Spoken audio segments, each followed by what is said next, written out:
और सीधे रुक करेंगे लखनऊ का, जहां पर सीएम योगी आदित्यनाथ इस वक्त मंच पर मौजूद हैं। तस्वीरें हम आपको दिखा रहे हैं। सिंचाई करने पर फसल पर लगने वाली लागत को आधे से भी कम कर दिया। श्री नरपति सुमन जी बादेखेड़ा सरोजनी नगर से सोलर पंप द्वारा सब्जी और फूलों की खेती में वृद्धि। श्रीमती मृदुला तिवारी बड़ा गांव काकोरी के उत्कृष्ट गोपालन हेतु इन्हें जाना जाता है, प्रतिदिन 350 लीटर दूध का उत्पादन करके आय में वृद्धि की। और अब बारी है किसान क्रेडिट कार्ड देने की। रिंकी को मैं आमंत्रित करूंगी, जिन्हें डेयरी व्यवसाय के लिए 1 लाख रुपए का ऋण किसान क्रेडिट कार्ड द्वारा माननीय मुख्यमंत्री महोदय के कार्यक्रमों द्वारा दिया जा रहा है। आपकी तालियां ही इस आयोजन का आभूषण है।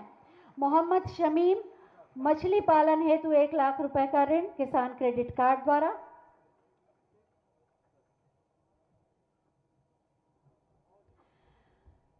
और इसके बाद श्री मंगल फसल उत्पादन हेतु 2,21,000 रुपए का ऋण।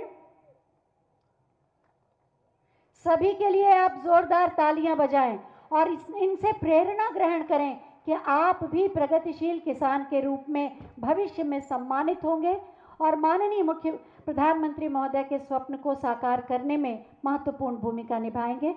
बहुत बहुत धन्यवाद माननीय मुख्यमंत्री महोदय।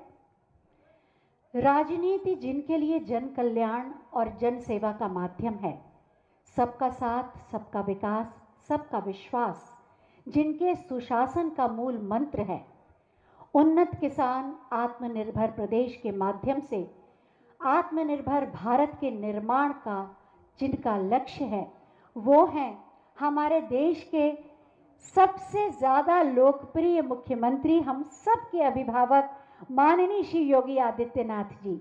मैं बहुत ही आदर के साथ माननीय मुख्यमंत्री जी से अनुरोध करूंगी कि आज के इस अवसर पर अपने आशीर्वचनों से हमें अनुग्रहित करें, आपकी जोरदार तालियों के साथ।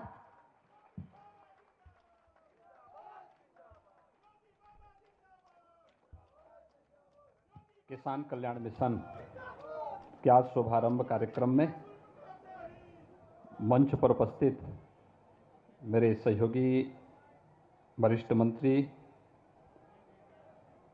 कृषि मंत्री श्री सूर्य प्रताप शाही जी,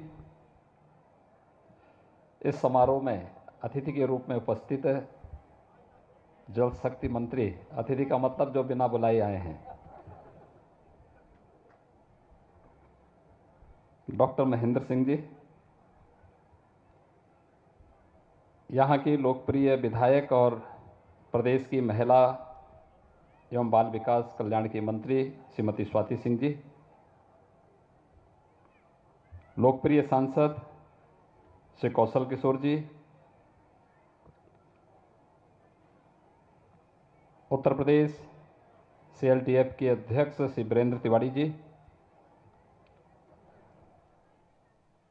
DCB के चेयरमैन श्री दिनेश तिवारी जी, भारतीय जनता पार्टी के जिला के अध्यक्ष श्री कृष्ण लोधी जी, श्री रामबाबू द्विवेदी जी, अपर मुख्य सचिव कृषि डॉक्टर देवेश चतुर्वेदी जी, अपर मुख्य सचिव सूचना श्री नवनीत सहगल जी, आज के इस कार्यक्रम में उपस्थित यहाँ के मंडलायुक्त, जिलाधिकारी और अन्य कृषि विभाग से जुड़े हुए सभी अधिकारीगण, इस क्षेत्र से जुड़े हुए सभी उपस्थित किसान भाइयों बहनों, प्रदेश में किसान कल्याण मिशन का शुभारंभ करते हुए और लगभग 100 स्थानों पर किसान कल्याण केंद्र का उद्घाटन करते हुए मुझे बहुत प्रसन्नता की अनुभूति हो रही है। मैं इस अवसर पर प्रदेश के अपने किसान भाइयों को हृदय से बधाई देते हुए उन सब का अभिनंदन करता हूं और किसान कल्याण केंद्र उन्हें समर्पित भी करता हूं।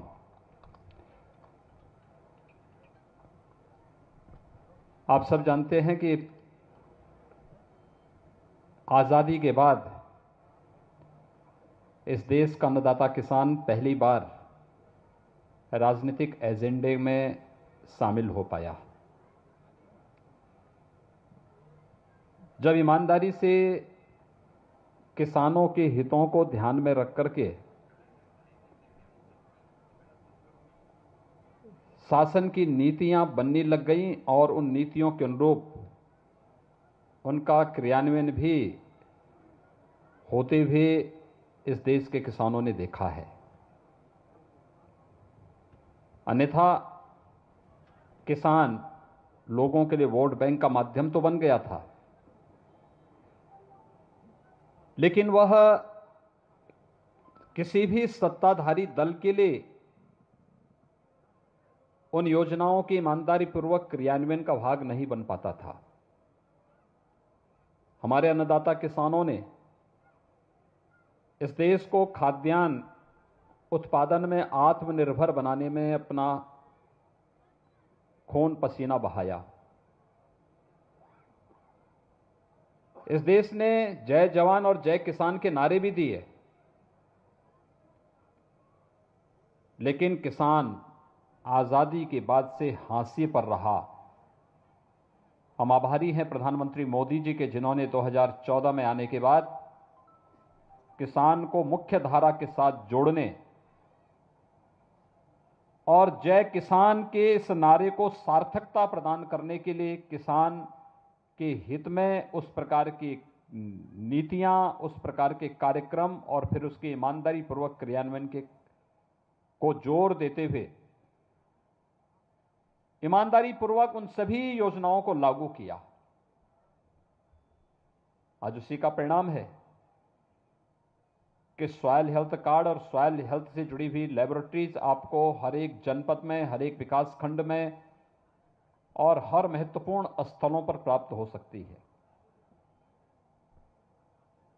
प्रधानमंत्री फसल बीमा योजना के माध्यम से प्राकृतिक आपदा से नुकसान हुई फसलों के बारे में जानकारी प्राप्त करके कोई भी किसान उस योजना का लाभ ले सकता है।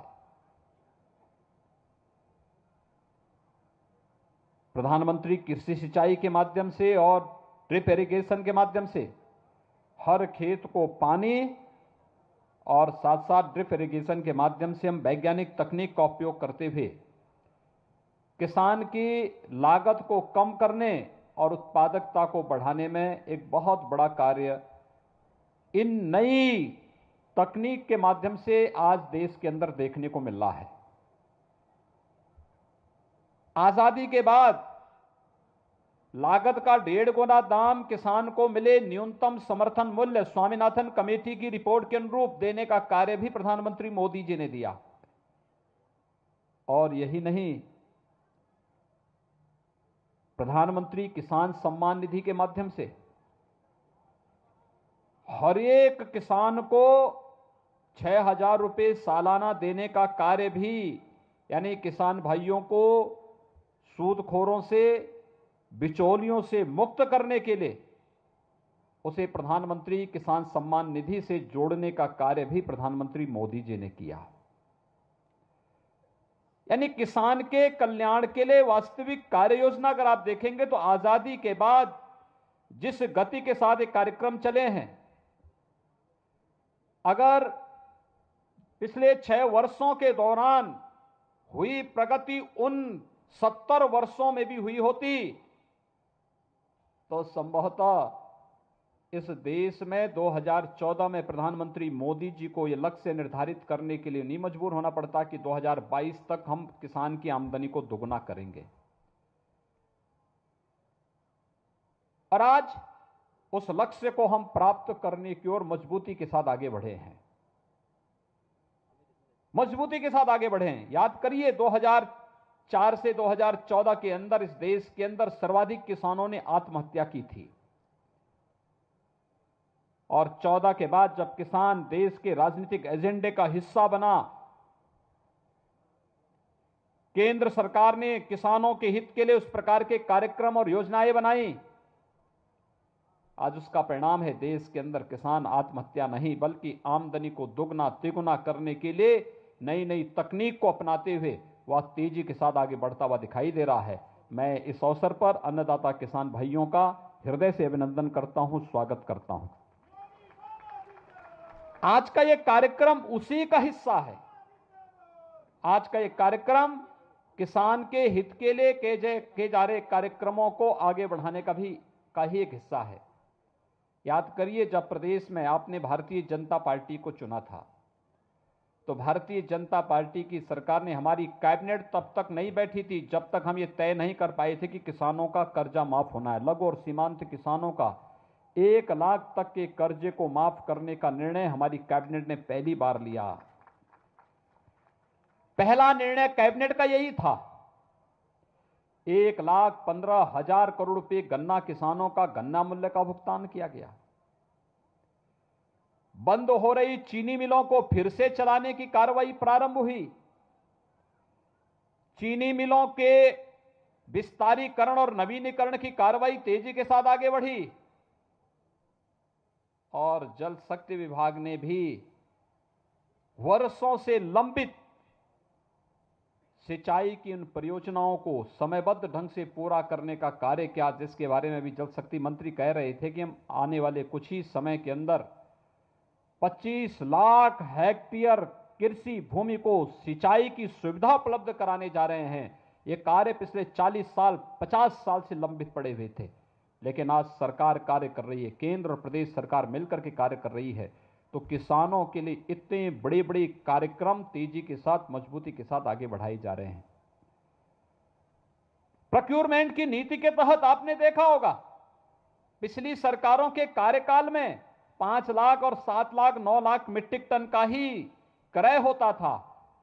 हम लोगों ने कल तक 53 लाख मीट्रिक टन धान का क्रय अकेले इस सीजन में अब तक कर लिया है और अभी ये लगातार 8 फरवरी तक चलेगा, 28 फरवरी तक ये कार्यक्रम चलेगा।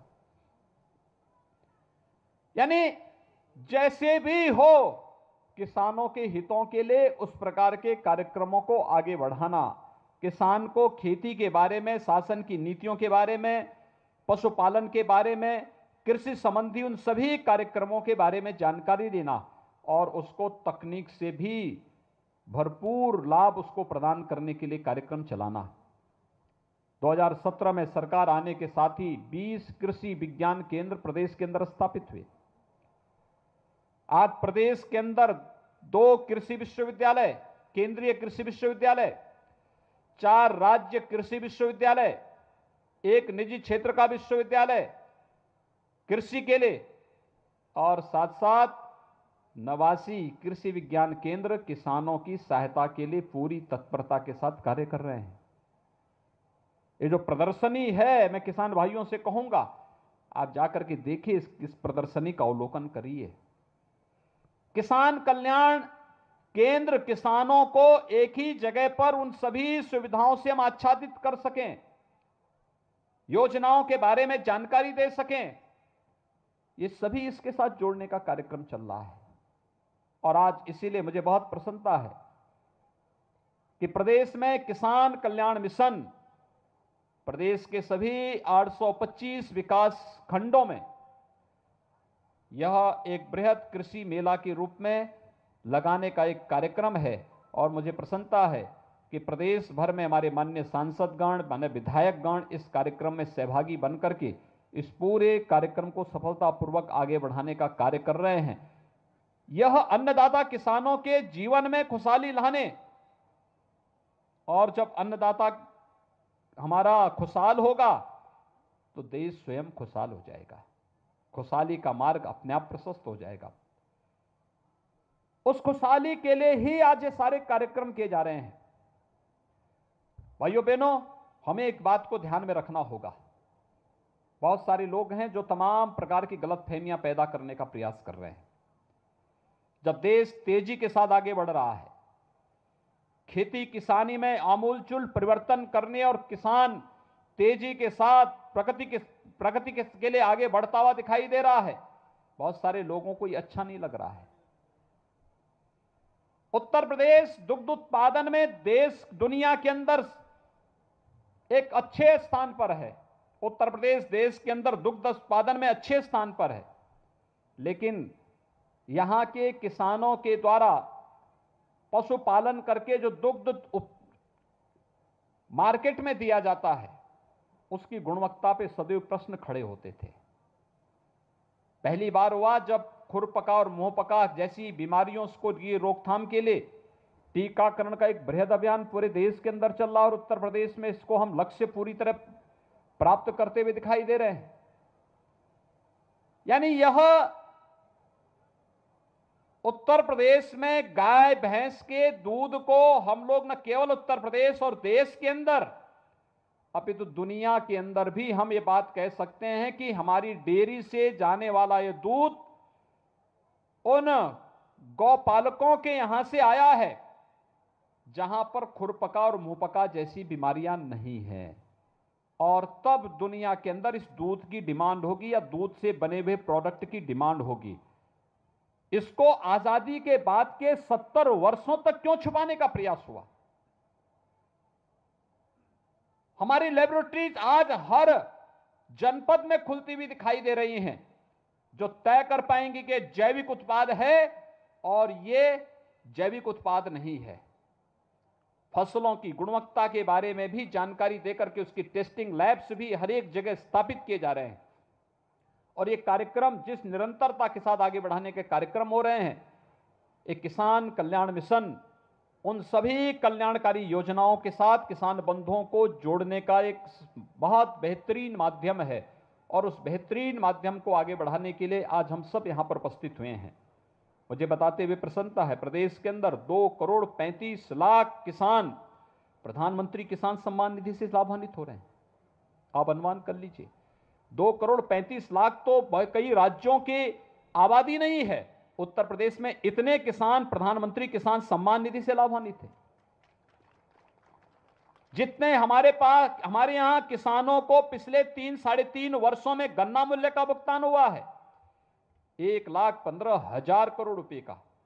यह गन्ना किसानों को गन्ना मूल्य भुगतान की यह कार्रवाई बहुत सारे राज्यों का वार्षिक बजट नहीं है। इतना हमारे किसानों के अन्नदाता किसानों के खाते में पैसा गया, सीधे पैसा गया। और कोरोना कालखंड के दौरान तो खेती और किसानी के लिए जिस प्रकार के कार्यक्रम देश के अंदर और प्रदेश के अंदर चले हैं वो अद्भुत है, अनुकरणीय है, अभिनंदनीय भी है। मैं आह्वान करूंगा अपने किसान बंधुओं से, यहां पे महिला स्वयंसेवी समूह भी खड़ी हैं। बुंदेलखंड में एक बलौनी दुग्ध उत्पादन समिति है। बलौनी दुग्ध उत्पादन समिति ने एक वर्ष में 46 करोड़ रुपए का टर्नओवर रहा है उसका, और उसका 2 करोड़ का नेट प्रॉफिट रहा है एक दुग्ध उत्पादन समिति में। आप सोचिए, वहां महिलाओं की समिति है वो केवल, और ये कार्य सरोजनी नगर में भी आप लोग भी कर सकते हैं। आप में से कोई भी महिला समूह इस रूप में खड़ा होकर के यहां पे खड़ा करके इस कार्यक्रम को आगे बढ़ा सकता है। एफपीओस का गठन कर सकते हैं। हर विकास खंड में हमें एफपीओस का गठन करना है। एक किसान उत्पादक संगठन होंगे। ये किसानों की आमदनी को कई गुना बढ़ाने में इनकी बड़ी भूमिका होनी है, और एफपीओस के गठन करने के लिए भी अगर आप कार्यक्रम आगे बढ़ा सकेंगे, फिर उसके माध्यम से कृषि इंफ्रास्ट्रक्चर फंड आज है क्या, हम धान का क्रय किसान से करना चाहते हैं। 53 लाख मीट्रिक टन धान का क्रय हो चुका है। हम लोग इसको फरवरी तक लेके जाएंगे। एक समय के बाद स्टोरेज की समस्या दिखेगी।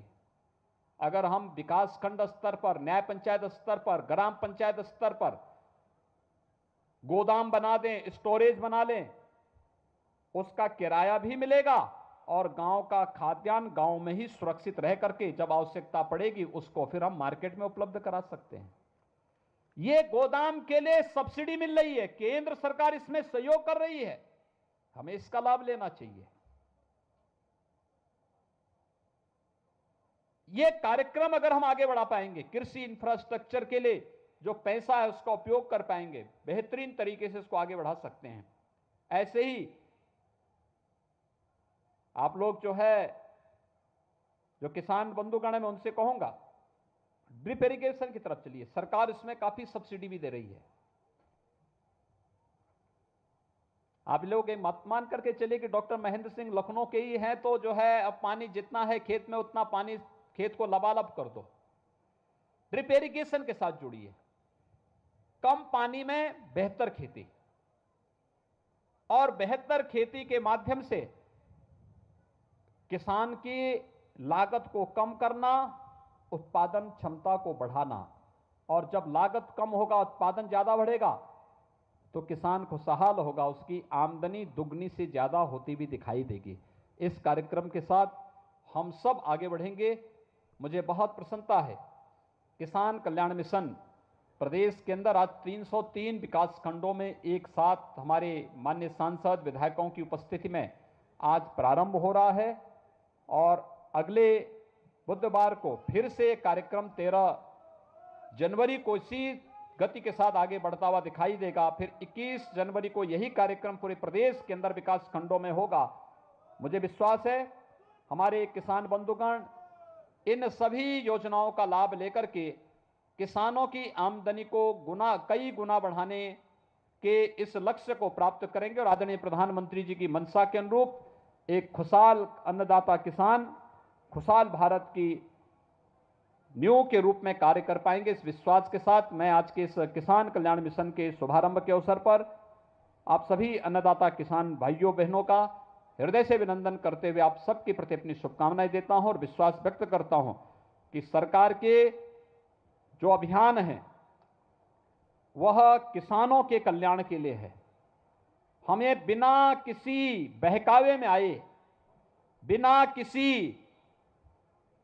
गुमराह करने वाले तत्वों से सावधान रहते हुए इस बारे में आगे बढ़ना पड़ेगा कि हमें किसान की आमदनी को 2022 तक दुगना करते हुए हमें हर हाल में एक भारत श्रेष्ठ भारत के लक्ष्य को कहीं भी भटकाव की ओर नहीं जाने देना है। कोई भी गुमराह करने वाला तत्व हमारे बीच में आकर के किसान भाइयों और बहनों को उनके प्रगतिशील अभियान में बाधक नहीं बनने देना है। इस विश्वास के साथ मैं आप सबके प्रति अपनी शुभकामनाएं देता हूं। धन्यवाद। जय हिंद। उत्तर प्रदेश के मुख्यमंत्री योगी आदित्यनाथ को आप सुन रहे थे, जो कि किसान मेले में संबोधित कर रहे थे। वो बता रहे थे कि 20 कृषि विज्ञान केंद्र बनाने का काम चल रहा है, कृषि से जुड़े विश्वविद्यालय बनाए गए हैं। धान खरीद को लेकर के उन्होंने बताया कि सरकार किस तरीके से तेजी के साथ काम कर रही है। किसानों के हितों के लिए लगातार उत्तर प्रदेश में योगी आदित्यनाथ की सरकार काम कर रही है और तकनीक से जोड़ने का काम किसानों को किया जा रहा है।